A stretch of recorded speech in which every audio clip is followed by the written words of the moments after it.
Welcome to another GA Canine training video, folks. Today we're featuring Officer Douglas Moshing and his canine Kenzie from Switzerland working on an open field tactical track to a high find ambush. What we're practicing for specifically here is the canine awareness of team movement, be able to tolerate that team movement and still continue on with the track. That's very, very difficult for dogs that have never done it before. It takes timing, it takes good training, it takes repetition. We're also going to be working on formations and how to move in certain situations and certain threat levels. Now, it's very important to understand that this team has never worked in this capacity before, and everything that we're doing is relatively brand new. This is a first-time experience, and there's a lot of training to go on into this particular scenario, as well as scenarios into the future. Enjoy.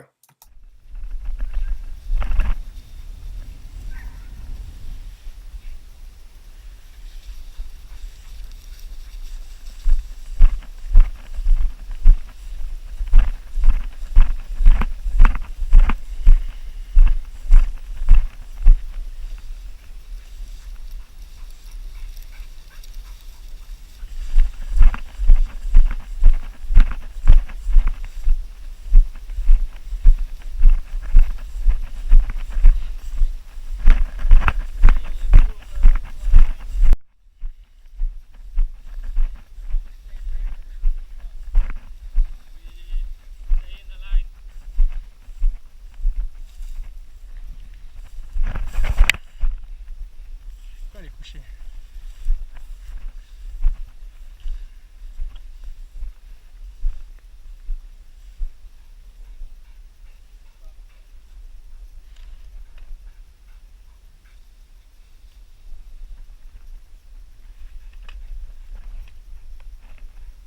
Okay. Go a little further.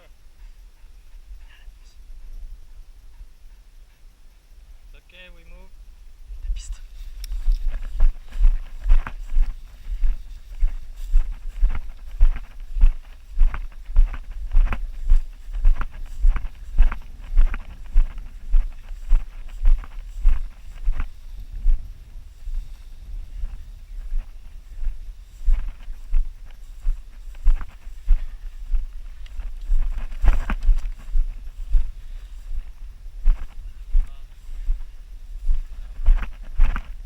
Couche. Couche. Couche.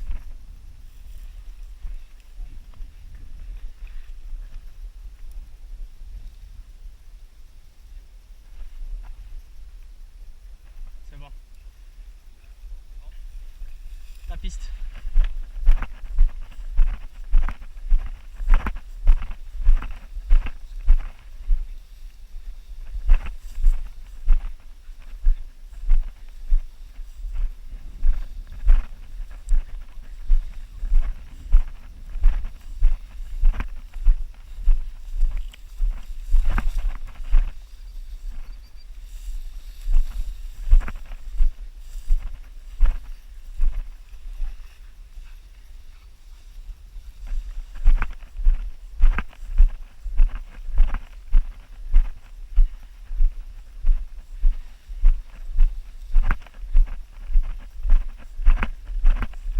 Okay, so far Canine Kenzie's done an amazing job with this track, tolerating the team movement and the wedge formation that goes with it. Couche. And right now we're coming up to an obstacle, and we have a little terrain feature that requires some negotiation, which means the team has to be in good position before anybody goes over.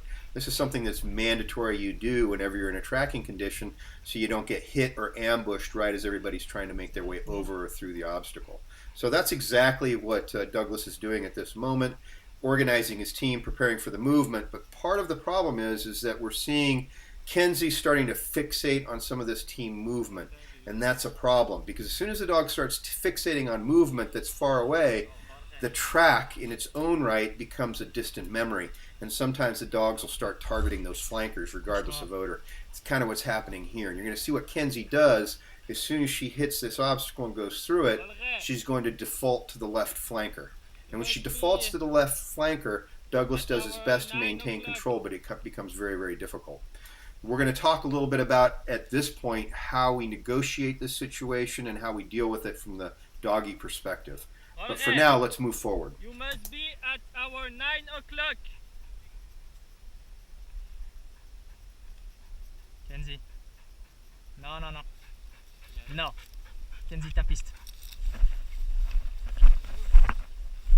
Okay, so right at this point, Kenzie notices that the left flanker has moved into a Y formation, which is slightly in front of the dog. And because of this, it's now a challenge, and it's a threat to what the dog is doing. And the dog actually starts keying on the left flanker really hard. No matter what Douglas tries to do, Kenzie will not leave that left flanker alone.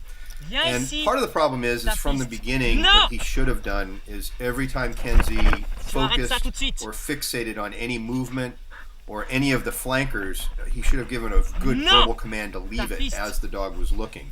When the dog looks away, no longer focused on the flanker, then you can give a quick motivation, a little bit of encouragement, or even a good boy or good girl. The dog has to learn that it can't fixate on the flankers.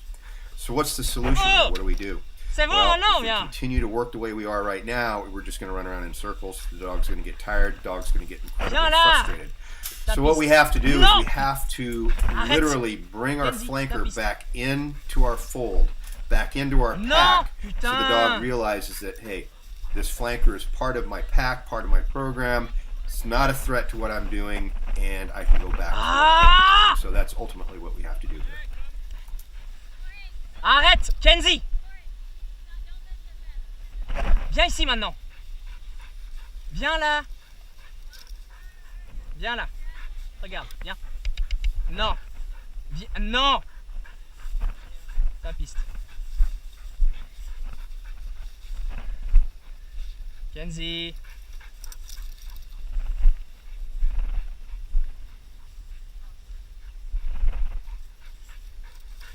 Arrête ça. Arrête avec Rolleray maintenant. Viens. Allez. Chut, chut, viens là. Non. Non. Ta piste.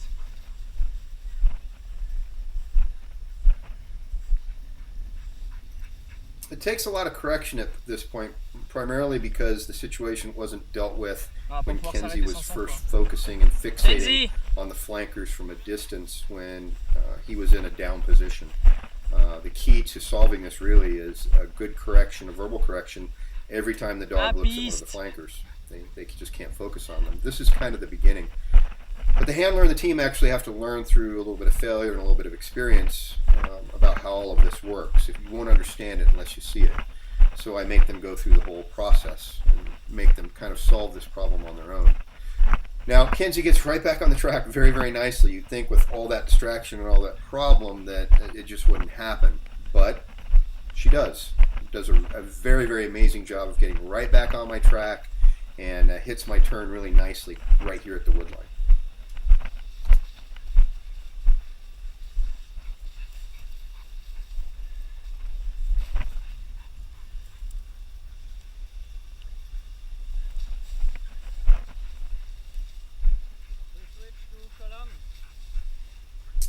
So Kenzie's relatively free from distraction at this point. Every now and then she takes a quick look at somebody that's to the flank, but for the most part she's focused on odor.